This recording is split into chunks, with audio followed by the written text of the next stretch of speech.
Hey, everybody. Welcome to the GMI Rocket Show. I'm your host, Roman Zelichenko, former immigration attorney turned entrepreneur. I am the co-founder and CEO of Laborless, an immigration tech platform that automates H-1B visa and perm compliance, and also the founder of GMI Rocket, a digital marketing agency for the immigration and global mobility industry, and which brings you this show.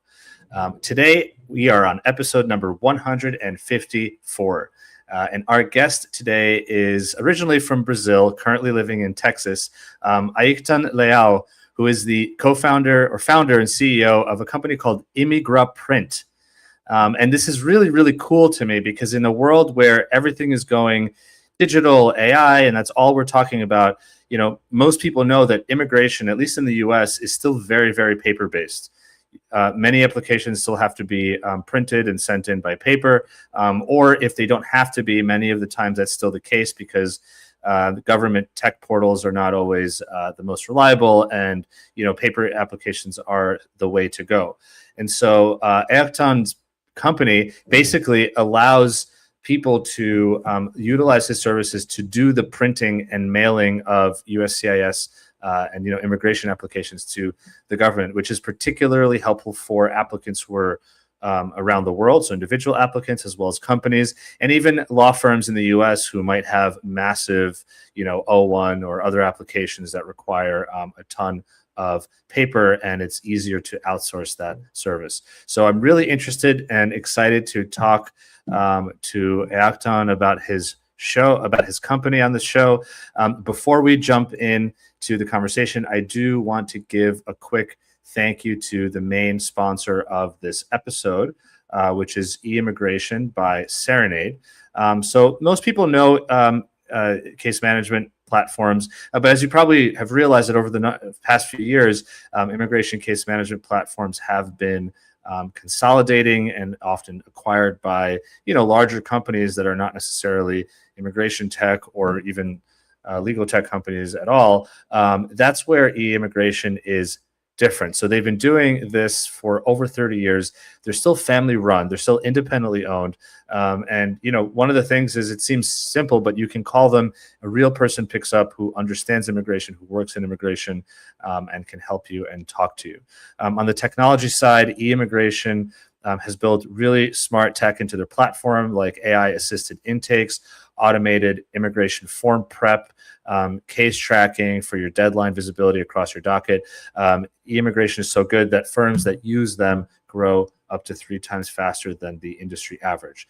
So they're a partner of the show, but they're also doing a great thing because if you book a demo through my link for e-immigration, no matter what happens, they will donate $25 to Mobile Pathway, which is an immigration nonprofit providing legal access to immigrants, which is awesome. I'm on the board of the nonprofit, so I really appreciate that. And of course, if you sign up for e-immigration, you'll get your first month for free. So if you're interested, if you're in the market for a case management platform, or maybe you just want to know what's out there, whether you're a law firm or an in-house team, check them out. Visit eimmigration.com/GMI or use the link in the show notes for that discount and for the donation. So thank you so much, e-immigration. But more importantly, Airton, thank you so much for being here. Thank you for being a guest on the show. I'm super excited to talk to you. My Portuguese is not great. I hope that I'm pronouncing your name even somewhat correctly, but I'm excited to chat with you and hear about your story. Yeah, you did pretty well to say my name. So thank you for everybody here. Good morning, good night, and good afternoon.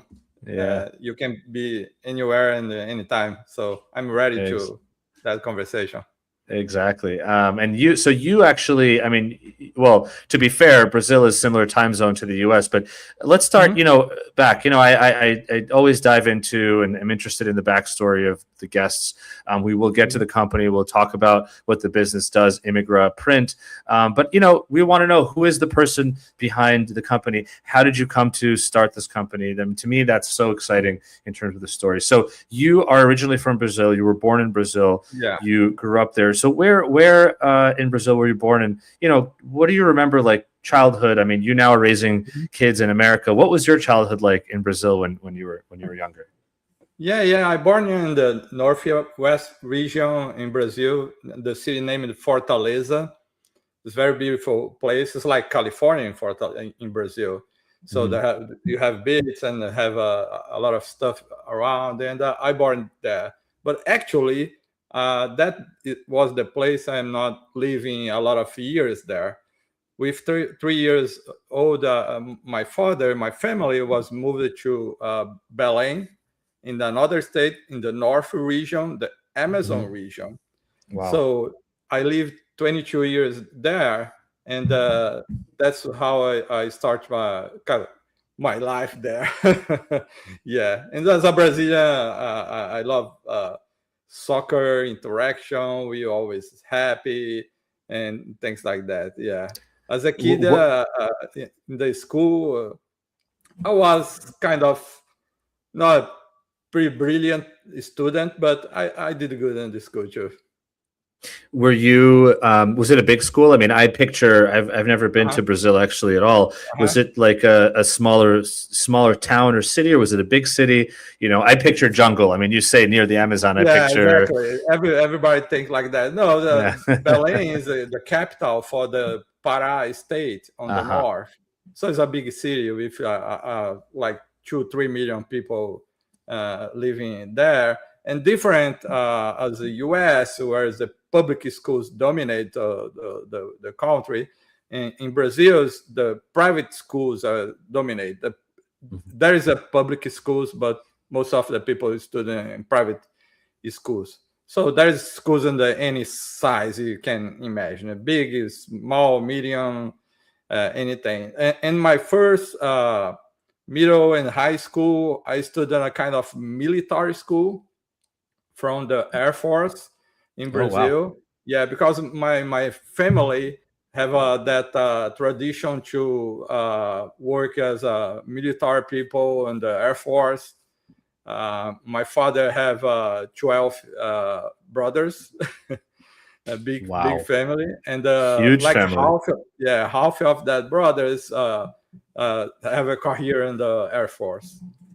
So since the in Belém had a military school named Tenente Rego Barros, I stood my first part of my student life on that school, and that helped me a lot to have discipline, being educated well, and know the what I'm doing in my life and things like that. Yeah. Do you feel like as a as a student, were you really Hmm. focused on education? I mean, I know you went to a military school and obviously it's helped you in many ways, but Uh huh. personally, did you or your family push towards education and a professional career, or were you more, like a sort of business minded kid? Some kids, they sell cards or they fix bikes or whatever, they make a little money here and there. Were you, Yeah. maybe you were a little bit of both? Yeah, I did both.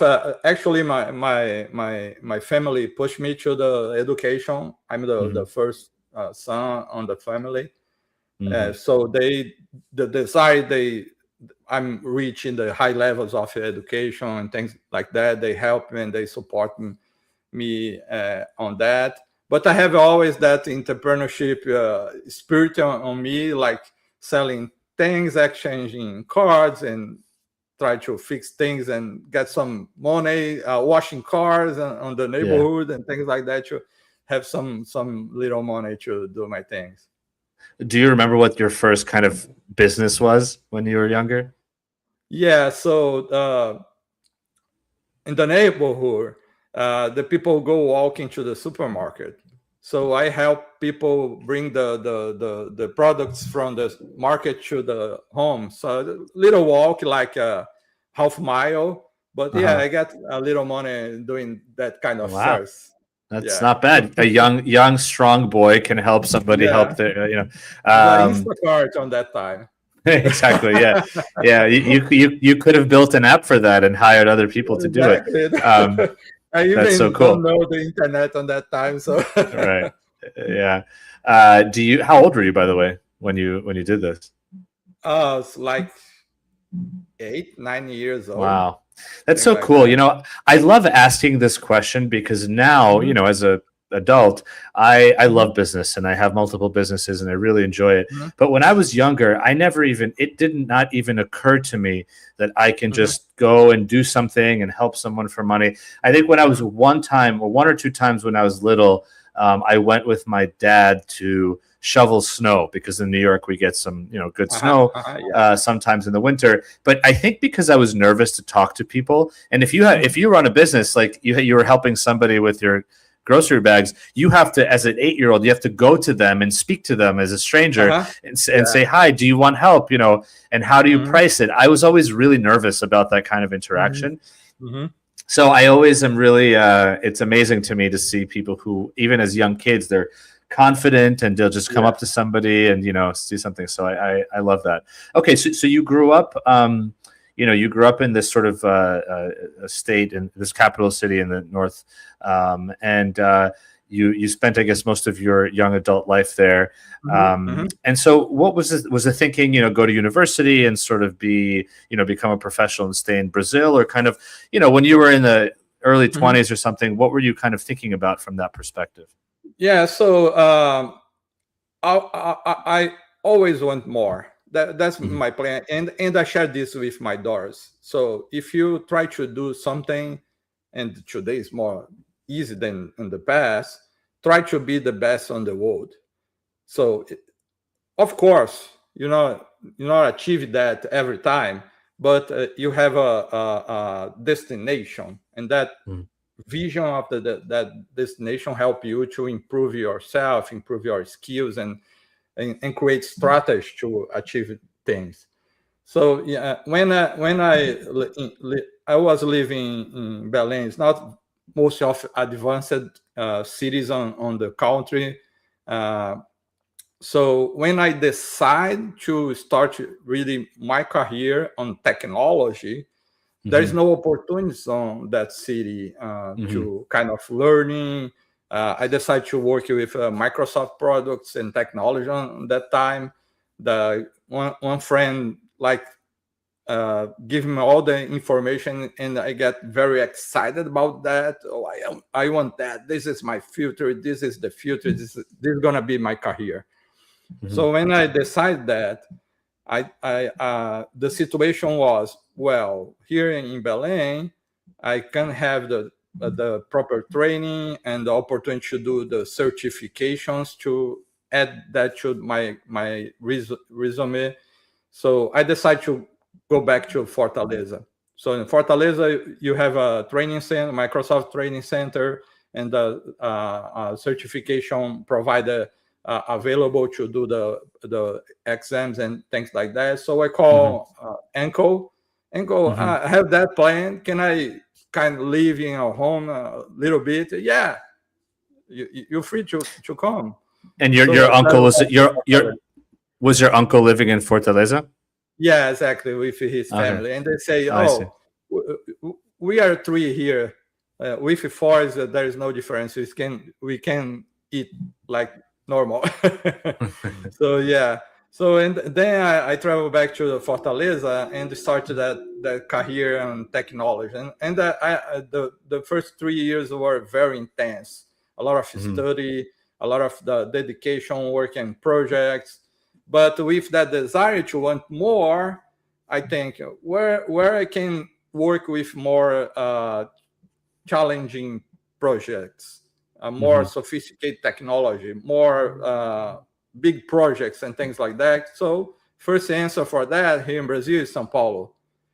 So I start to kind of think about moving to São Paulo, and then one big company hired me, and I moved from Fortaleza to São Paulo. And at that time, I already married and have my first daughter, and we moved to São Paulo to work at a big company, dream job, all the results I can have access to improve my career and work and things like that. So that was pretty sensational for me on that time. Yeah, That's then amazing. I started working with that big projects. Now, did you have to go to university for this, or was it something that was more just you could learn how to use Microsoft products and other things?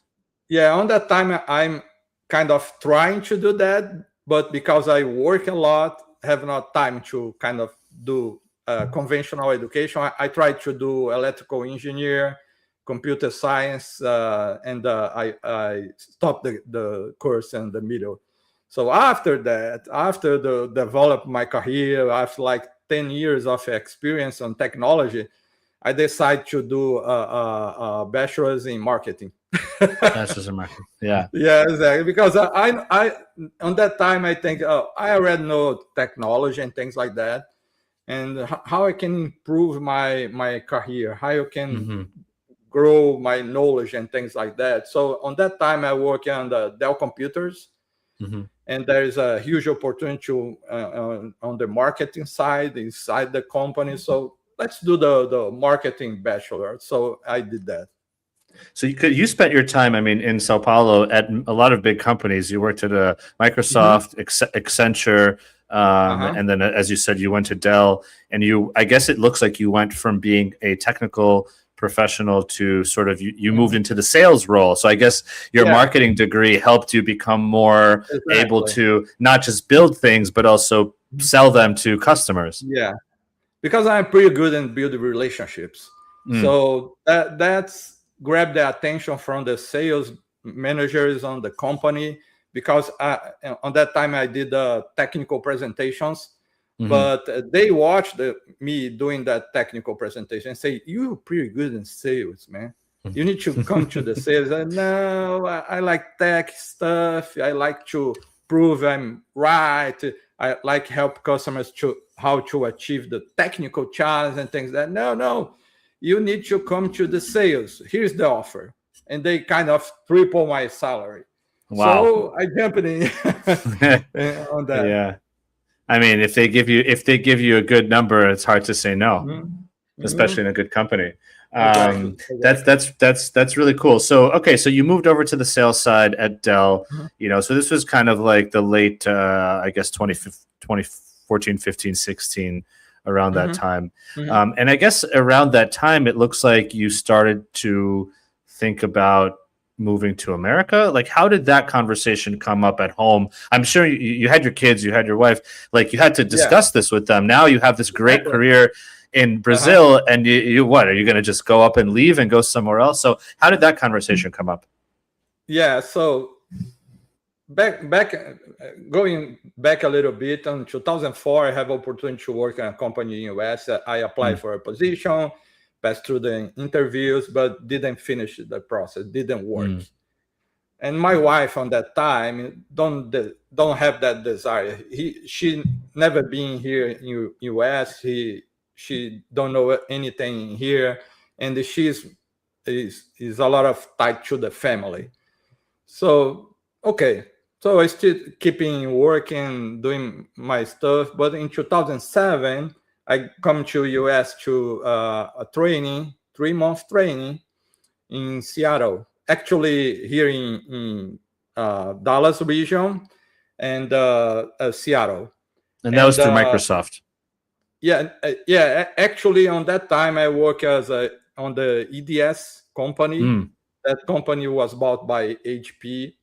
Okay, after. Cool. But on that time, they have a 3 months program to training architects, and they select every quarter, every 3 months, they select like 15, 20 people around the world, and they put that people together, and cool. We work in the very high projects with very high partners like Microsoft, Oracle, Cisco, and things like that. So when I got selected to that, I come to US, spend 1 month here working on the project with Microsoft, a confidential project, very interesting, very high technology. And then the second month, each one come back to his country to work remotely. And on the last month, I bring my family to Seattle. So they spend the whole month. My first time of my wife and my 2 daughters here in US. And that desire, that decision to move to US, born on that time. So after my wife spent 1 month here, walking in Seattle, Seattle is a very beautiful place. We know rain a lot, but it's a very beautiful place. So yeah, and she get passionate. And after that, I get like 2 weeks vacation after the end of the program. And then we spent 2 weeks here in Dallas with friends. And after that, when we back to Brazil, my wife said, I want to live in the US. So I want to go back to America. Yeah. And so after 2007, I start to try to move to get transferred by the EDS and then the Dell to here, but I never achieved that.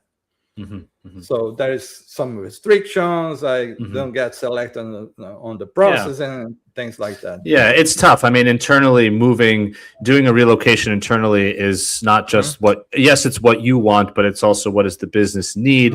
Where does the company think your skills are more valuable, et cetera? So, so I guess, so nevertheless, you continue to grow your career in Sao Paulo. You still were thinking on the back of your mind, how can we go back to America? How can we go back to America? So I guess in the end, you just decided, okay, the best way to do this is to have control over the process. And the best way to do that is to go and study, go back to school, back to university. So I guess you came to America around to 16. And you started to study. So you came on an F1 student process. So you have your own immigration journey into America as well. So tell me a little bit I mean, I guess you've spent a little bit of time in America on these projects. What was it like for you now relocating with your family? What was that process like for you? So the process was kind of, after everybody in the family, we discussed a lot, everybody on the same page, everybody desired to move to here. We are together. And this is very important aspect when someone decides to move to another country. The whole family needs to be engaged on the same design.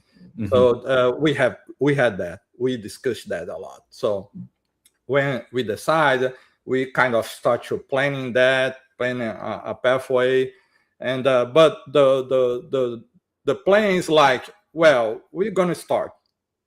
If the things don't happen well or don't finish well, we can move back to Brazil and continue your life. So, but when we moved to here, I started with the idea first to polish my English. It's still broken, but I on that time I come here to polish my English and get a better communication and things like that, because I know how to communicate. But in another language is totally different, and your personality changes with that.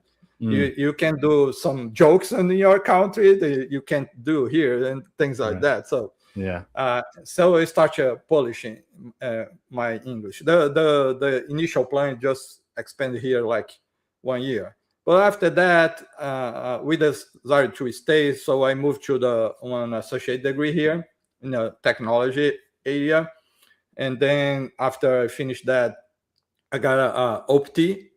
And I started to work in the Salesforce as a supporting engineer, working with data, products, and things like that. And after that, I kind of discovered how I can stay here legally with work permission, green card, and things like that. So when I discovered the EB-2 NIW. So, and it's amazing because you did it the kind of a different way from many other applicants. Most people have a bachelor's degree in their home country, sometimes a master's degree. They come to America, maybe they get another master's degree, maybe they do a PhD. They work for a little bit or whatever, and then they apply for the EB-2 NIW. You kind of did it the opposite way. I mean, yes, you started school when you were in Brazil, but then you started your career, and you had this incredible career for 15 years or more, working at large tech companies, doing enterprise architecture, and then sales of technology sales. And then you came to America and you basically did an associate's degree. Right. But you already had much more than a decade of experience. So talk a little bit about, because I think someone might listen to this and say, well, how do you get an EB-2 NIW? Can you share a little bit about, what was the kind of what was your EB-2 NIW kind of for, and a little bit about what that experience was for you? Yeah, so when I decided to apply to EB-2 NIW, I tried, and by the way, that idea from move to English to associate degree comes from the college. I see to discuss that with the people in the college, because why you not move to the associate? Because I was doing English on a community college, so and they have the associate degree, and they said, why you not move to the associate degree? It's very easy to us. It's just some paperwork, and we can start the course. I said, okay, let's do that. So, but talking about the EB-2 NIW, so the main thing, you need to have an endeavor. So if you research a little bit more about that, you're gonna know one guy named Danazar, Mokesh Danazar.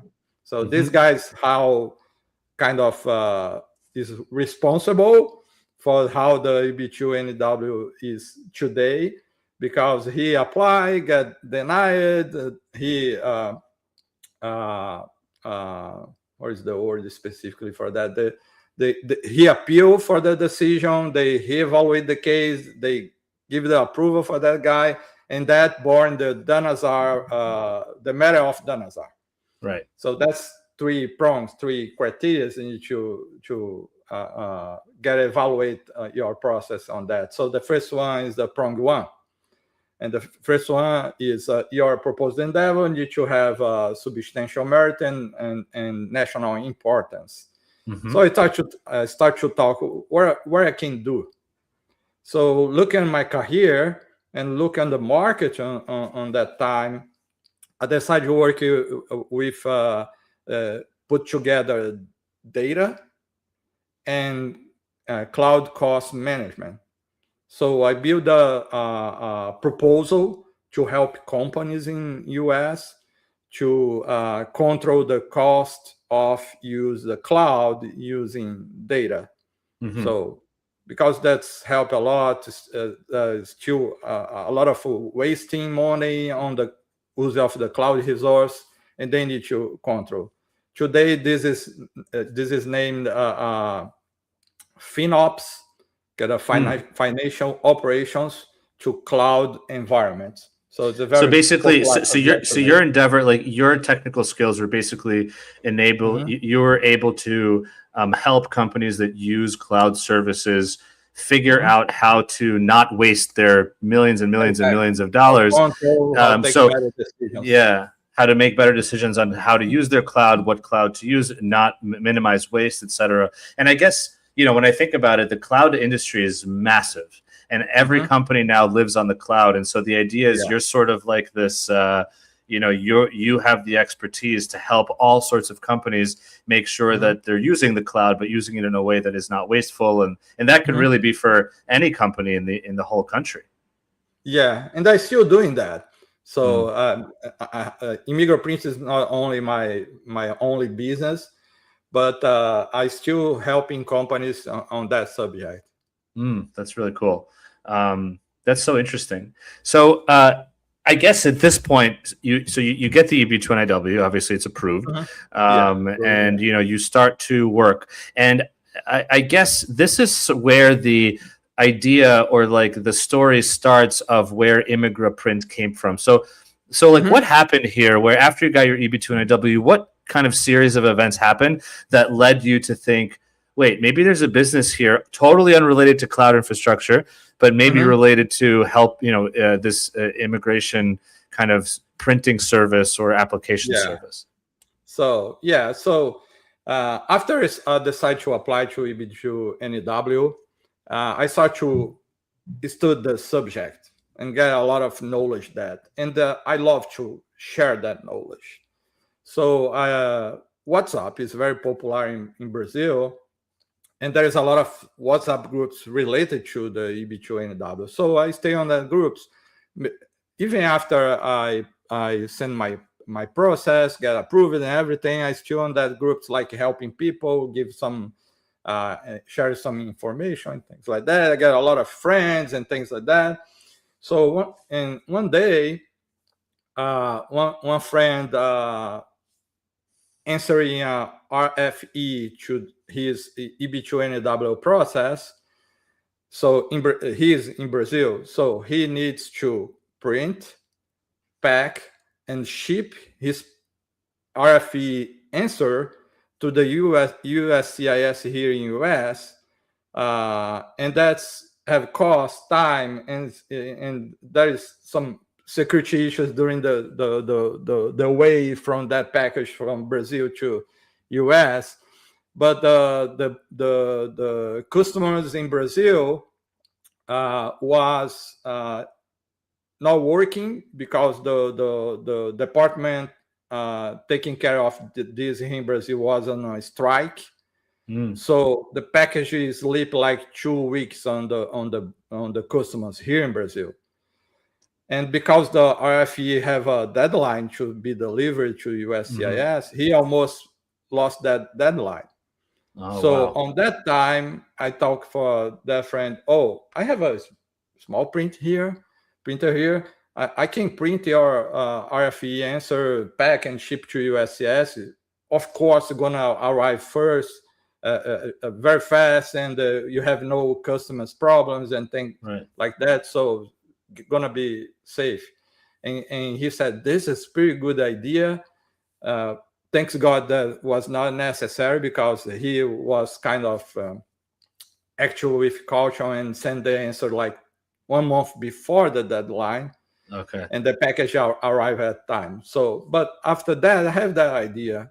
There's a very good option to help people. So, because people around the world need to do the same thing. And imagine someone in India, Australia, New Zealand, Nigeria, trying to send a package from that country to USCIS here. That's a way I can help. So I start to build the company like 1.5 years ago, and that the services is always growing. We are always getting more customers. We are already working with some law offices. They send package directly to us, and we send to USCIS, and we working everything here. We already attend more than 700 customers already. Wow. That's so and cool. send more than 1,000 package to USCIS. That's amazing. That's so cool. I mean, it's like it's the classic business story where you were not planning to start a business. You weren't expecting to start a business. Somebody asked you for help, and I mean, it sounds like he didn't need your help in the end because his package was delivered, but you thought to yourself, well, if this guy needs help, probably so many other people would need this service too, and they would pay for it. Exactly. And that's exactly what a business is. I love that. All right. So I want to dive into, I guess, like how ImmigraPrint works, and who your clients are. Before we do that, I do want to take a very quick pause and just say thank you to the second sponsor of this episode, which is ProfVal. So ProfVal, for the immigration lawyers, paralegals, and EB-2 NIW applicants and others, they provide expert opinion letters, professional plans, and immigration business plans for immigration petitions. So from EB-1s to EB-2 NIWs to H-1Bs, L-1s, O-1 visas, E-2s, EB-5s, and more. There's so many different visa options that require an expert opinion letter or a professional plan, individually, or business plan. ProfVal helps immigration attorneys strengthen petitions with research-backed documentations prepared for the specific category and case strategy that you need. Their opinion letters are signed by qualified U.S.-based experts, and obviously help explain a petitioner's credentials and roles, field, endeavor, and business in a way that's meant for USCIS. Anybody could write a professional plan or a business plan. You can even try to use ChatGPT, but it is not catered to USCIS. The idea behind a company like ProfVal is they help you put that together in a way that will support your application. So if you're an immigration lawyer handling employment-based immigration cases, or extraordinary ability, or investor visas, or if you're an individual applicant and you're going through one of these cases and you need documentation that's expert backed for your petition, please do check out ProfVal. By the way, for anybody who's listening to this show or uses them through me, you get $75 off your first order of your professional plan or business plan or expert opinion letter. So use the link in the show notes here, and when you're checking out, type in the word Roman somewhere. They don't have like a direct promo code thing, but type in the word Roman. They will know that it's coming from my show, and you will get that $75 off by October 1st. So make sure to do that. Thank you, Prof. Val, for your support of the show. Okay, Airton, so back to you. You had this idea, right? And it's a great idea, but then how do you, turn this into a business? I mean, did you go back into the WhatsApp messages and say, hey, everybody, I'm so-and-so, I had my H1 EB-2 NIW approved, and if anyone ever needs help printing, please email me? Like, was it like that? Or how did you get started in the early days? So after I have that idea, and I share with that people. So guys, I can help you with that. Share on the WhatsApp groups and things like that, because that my friend is very know on that groups too. He shared, I don't try to help me. Thanks God was not necessary, but that idea is pretty good. So a lot of people jump on sending message to me like, oh, how does it work? How I can have that service? Very simple. Send me the PDF files. I can print here and send to USCIS. The cost is this and that. I start to think how charge that and think how much charge that. So building all the pieces together to help the people. And I start like that. Emails, messages on WhatsApp, and they send me files. They share in the Google Drives the files, and they start to put that. But again, you remember that I always try to be the best in the world, so I need to kind of professionalize this. So first thing, build a website. So I hire a company to build a website.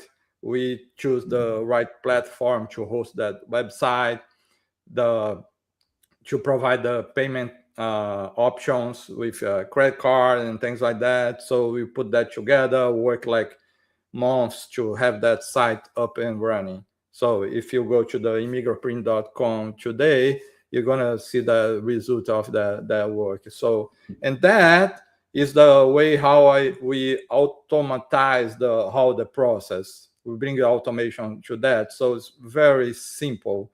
You just choose the size of your process based on number of the pages, pay with a credit card, and upload your PDF file. So after that, we take care of everything. And that's took some time, some study, some work with that company developing the website to have that with security, with privacy, to guarantee there's no different, no bad access to that files.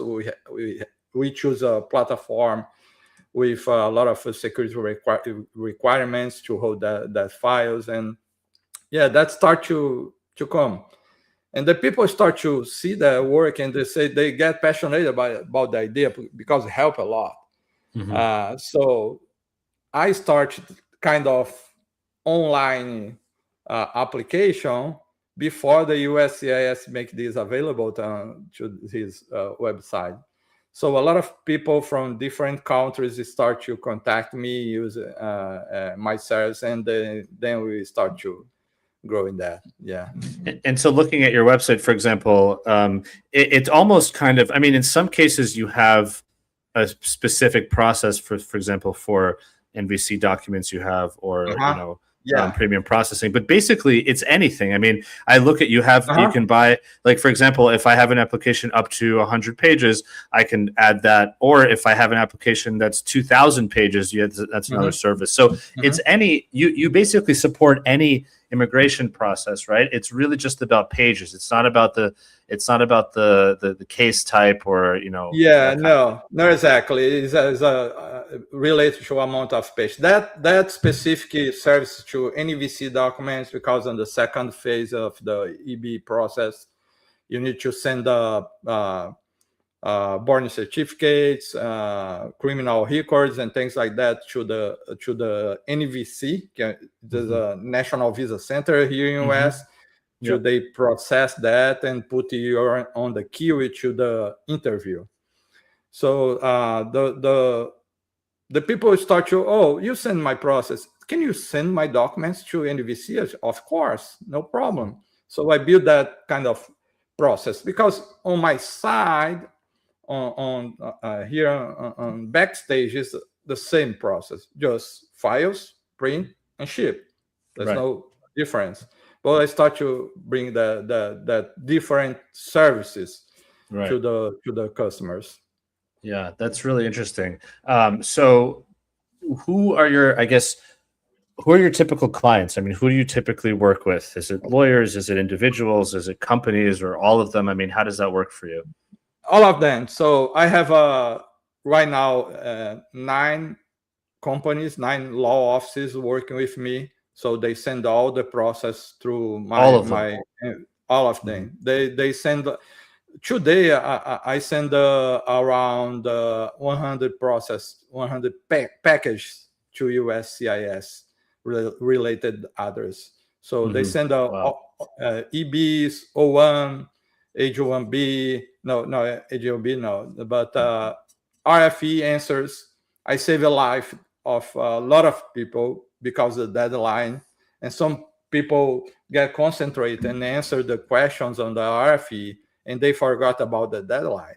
When they discover that, oh, my petition needs to arrive tomorrow in the USCIS. If not, they're gonna miss the deadline. You're gonna miss everything. The process is gonna die.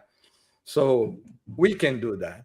So if you give me the PDF files right now, actually before 4 p.m. Central Time, we can print, organize, pack, and deliver that to the FedEx, and the FedEx is gonna deliver that next day to the USCIS. So we can do this very fast. But imagine if someone in Brazil, Australia, New Zealand, Canada, that's hard to achieve that velocity to deliver that package. So we provide that to the customers. I mean, I remember when I was an attorney, I would all day, as the cases I'm working on, of course, I would print them. We had a printer in the copy room. I would put everything together, put it in the FedEx package, and then at the end of the day, before FedEx closes, I'd have to run. Sometimes I would run because I had to get there, but really before it, like a minute before it closed, to send stuff. So I guess because I'm thinking, right, a lot of my network are lawyers. A lot of the people who listen to the show are lawyers. I guess the idea would be that if they use your service for all of their cases, they basically, they have a printer in the office just in case, but basically they don't have to worry about this. As soon as the case is over, they ship it, they send it to you, and then you handle the printing, filing. So the administrative cost is kind of outsourced to you. The time it's spent, of course, the paper and all that, but also the time and the coordination to go to FedEx. Yeah, and there is a fiscal advantage to that small offices because they don't need to buy stuff. They don't need to have assets. They just pay this as a service. That's a tax benefits we provide for that customers. So yeah, we take care of everything. We just launched a new service where today is very popular because the visibility is current for EBs. For EB-2, and a lot of applicants put together the adjust of status process. So they need to send to the USCIS medical examinations and photos.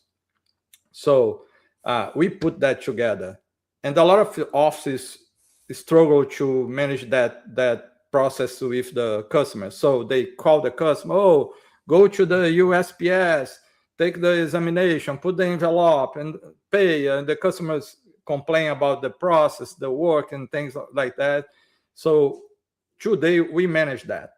So the customer, the office just give to us the name, address, email, and the phone number to the customer, and we take care of everything. So we help the customer to go to the one FedEx store just with the documents on hand and the one prepaid label. They put on the envelope. They pay nothing on the FedEx store, and we handle everything. So that documentation to put together with the process to adjust the status arrive here in 2 business days, so we can kind of consolidate that and ship to the USCIS. And Also, that helps a lot. I'm also thinking that lawyers who are fully remote, they don't have an office. It's even harder because if you have an office, maybe it makes sense for you to get a printer or something. But if you have a remote law firm, you can service clients easily, but then you still have to print and send everything out. I guess the idea is that like you probably would be the biggest value add for remote first or solo practitioners where they're not gonna like the printers. By the way, printers break too. They have problems. Yeah, exactly. If you have to print something that day and your printer has an issue, you're out of luck. You have to go to you have to go somewhere and maybe hopefully print there. And in New York City, things are open late. In other places, things are not open late. Exactly. I work with a lawyer on the small city in Nevada. Thanks God he have a FedEx store in the city, but it's not easy to ship packages and things like that. He have no next day delivery to Amazon. So that's help a lot. So you provide that. So really, so it's like solo practices, remote firms, and also people who have a practice in a smaller city, a smaller town, where even if they have a printer, if they need something out as an emergency, it may be not possible because there's no next day. Potentially, there's no next day services where they are. Lawyers, paralegals, they're not supposed to be expert in printing stuff and doing with computers and things like that. A lot of that guys have pretty good knowledge about that, but that a lot of that guys too have no knowledge about how print in perfect quality and following the requisites to USCIS requires, and choose the right paper and buy the good printer and buy ink for that. So we help all that characteristics. We have it's making me think. Well, first of all, we have a comment here. So Roberta says, "Hi, Roman and Airton, great to be back." And Marianne says, "I ran to FedEx many times. It kept me in shape." So that's so true. Yeah. Okay. And Marco every day. But the guys on the FedEx store are my friends right now. Yeah, exactly. Of course, because you're there every day. Marco Scanu says, "Roman." He says, great interview. So thank you all for the comments, for the live comments, for people who are watching. Please keep them coming. If you have any questions for Airton, especially about the business, if it's relevant to you or your firm, please let us know. So what are your thoughts about, I guess I have a couple of questions. What are your thoughts in general about where can you take the company? I mean, right now, it's basically, the service that you have. And I recommend people go and check out your website, ImmigraPrint.com, just to see. It's very simple. As you said, it's based on number of pages. What else do you think you can do with the business? Because you're obviously helping immigration firms and individuals with their printing, but do you get any requests for other services, or what do you think about sort of the future for the company? Yes, so spreading the word, a lot of different kind of business start to contact me to send I work with a company who buy land on the country, and when they try to sell that land, they need to notify the neighbors. So they need to send letters to that neighbors. So I do that service to that company. That company is an investment company from Brazil. So I help these guys with that. And think about numbers. In 2025, USCIS received, only looking at I-140 and I-129 forms, they receive around 900,000 applications. Crazy. So yeah. So around 18% of the applications are online because that service is available, but the more than 700,000 applications are physical.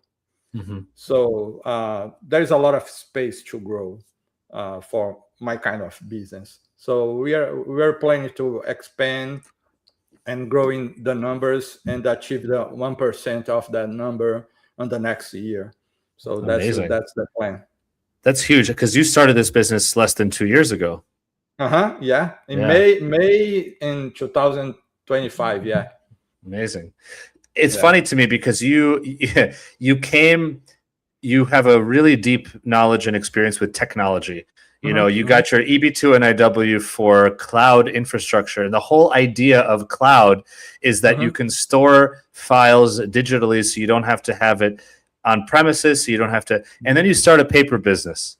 Yeah, exactly. And when I started that too, I think I don't have time to that. So, but I need to build that because it's a pretty good idea. So let's make this a family business. So my wife and my 2 daughters work with me on that. Amazing. So they work in printing, delivering packages on FedEx, discussing things with customers and help to solve issues and things like that. So that's the kind of family business right now. What do you think about the whole idea of, online filing? I mean, theoretically, if it was fully online filing, that could put you out of business in theory. But but you come from the technology space, so what are your thoughts about that? Yeah, my thoughts is the USCIS always make available the both options. You can make it, send files online and send files physical. So I think it's a positive because that can help more people to have access to send the package and the process and things like that. But when you think about the whole operation, whole technology behind that, there's a lot of concerns right now because USCIS, the government here is not a big high-tech company. They work with some providers and things like that. They don't have a lot of $1 billion to build a fantastic infrastructure for everything. So the implementation right now have a lot of issues. So some concerns, and right now there is a discussion on that. USCIS kind of share the information they can do. They are thinking about do mandatory only online applications.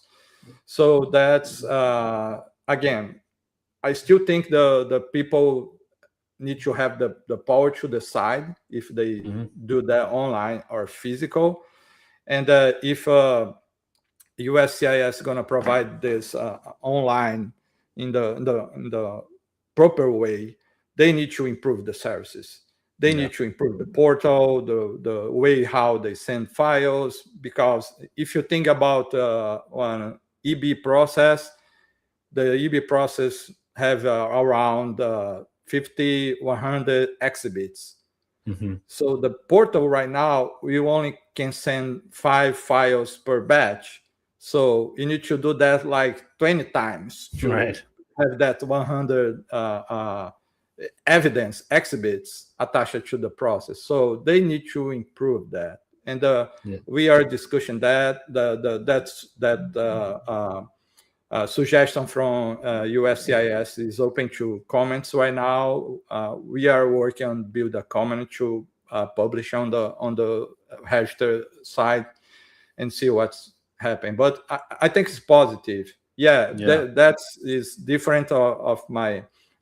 This bring impact to my business, but a lot of people still decide to send that physical and using my services.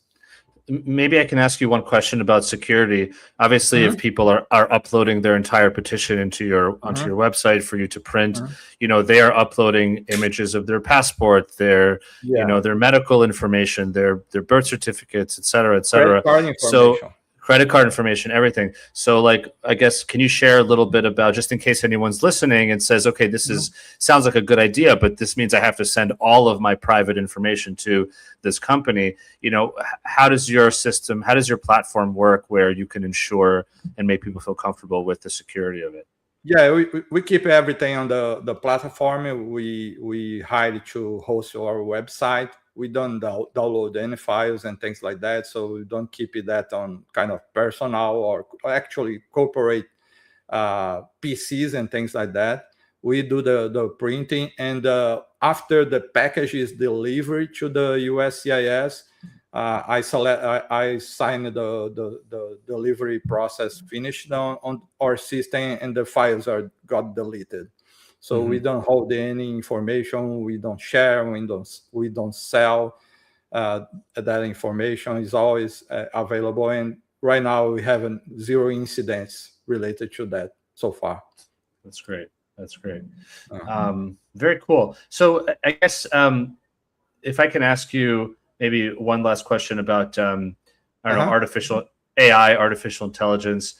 You know, you're on the side of kind of creating these packages. Where do you see maybe AI helping you, or in general AI helping the industry, especially for individual applicants who are maybe putting their own immigration petitions together? Yeah, the AI changed the game. So, but he is a tool to improve the efficiency, not to do the things to you. Don't think you're gonna go to the AI case management platform, throw everything there, and they gonna bring you with a gold application ready to send to the USCIS.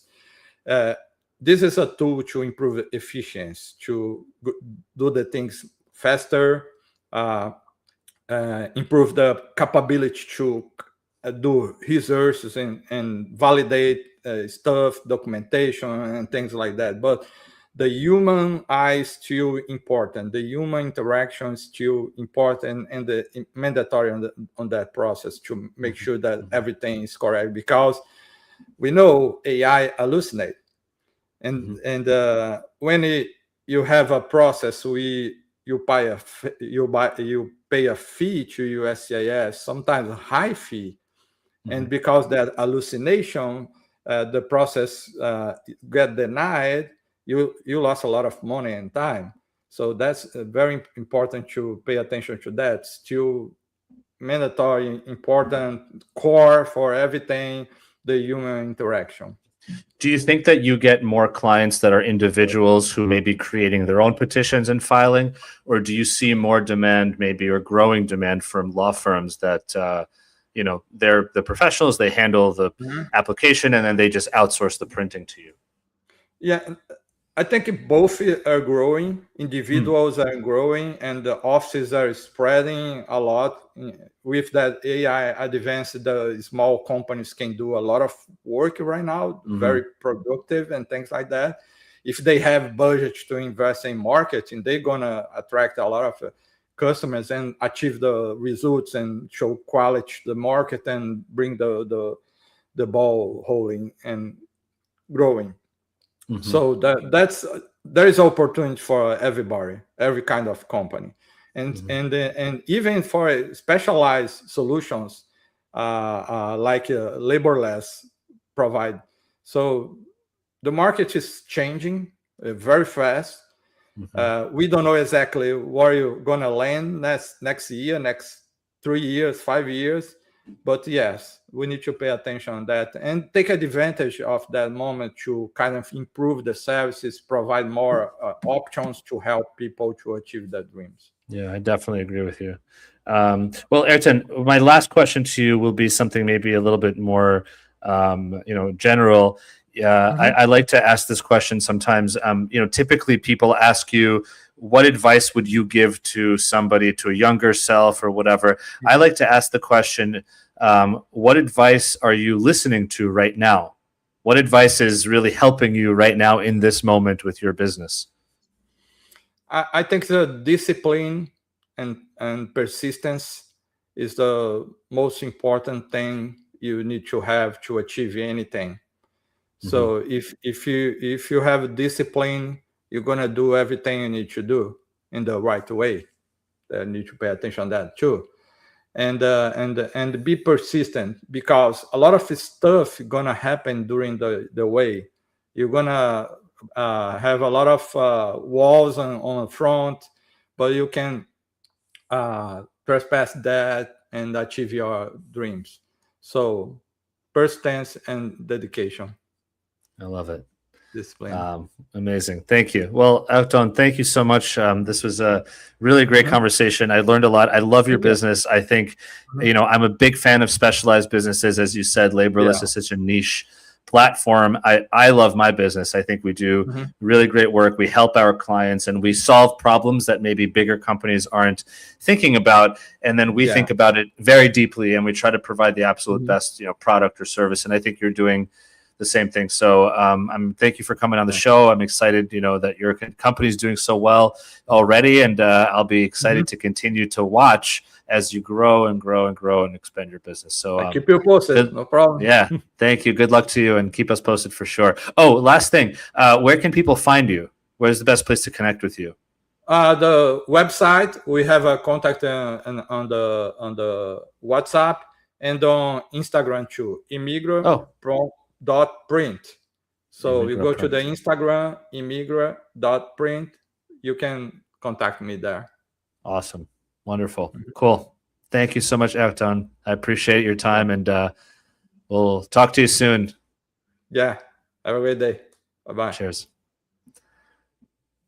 What a great conversation. As I said, I love these businesses. I'm so excited to talk to Airton this time and really learn about a business that is obviously helping law firms, helping applicants in a way that, I wouldn't even think of, but it makes all the sense in the world, especially as immigration lawyers, many of them break off on their own. They're fully virtual or fully remote. They don't have printing capabilities, and it just makes sense in our very paper-heavy immigration ecosystem to have that. So definitely check them out. Huge thank you once again to the main sponsor of this episode for making this show possible, eImmigration by Serenade. So as I said up front, the big thing and the big value from eImmigration is that while many other immigration case management platforms, have been acquired, have rolled up into larger organizations, eImmigration is different. They've been at this for 30 plus years. They're still family run. They're still family owned and independent. You can call them and talk to a human being on the phone who knows immigration. And that doesn't sound like a feature or an AI tool, but that level of service is something that really helps companies stand apart. So, but they, of course, they have on the tech side, a lot of really smart tech on their platform. They've got everything from AI assisted intakes to automated form prep, case tracking that keeps your deadlines visible, and so much so that firms that use them grow up to 3 times faster than the industry average. So if you are an immigration law firm, in-house team, and you're looking for or interested in potentially just seeing what's out there on the market from an immigration case management platform perspective, book a demo with them. If you book a demo, they will donate $25 to Mobile Pathways, which is an immigration nonprofit that I'm part of and I support. So that's really awesome. And if you sign up for immigration with your team or your firm, you will get your first month free. So to get those benefits and to support that donation, go to eimmigration.com/GMI, or of course, use that link in the show notes to book your demo. So thank you to eImmigration, and thank you all for joining, for listening, for tuning in. I appreciate your comments as always, and I appreciate your support as well of the show. So thank you. Talk to you soon. Have a great weekend, and peace out.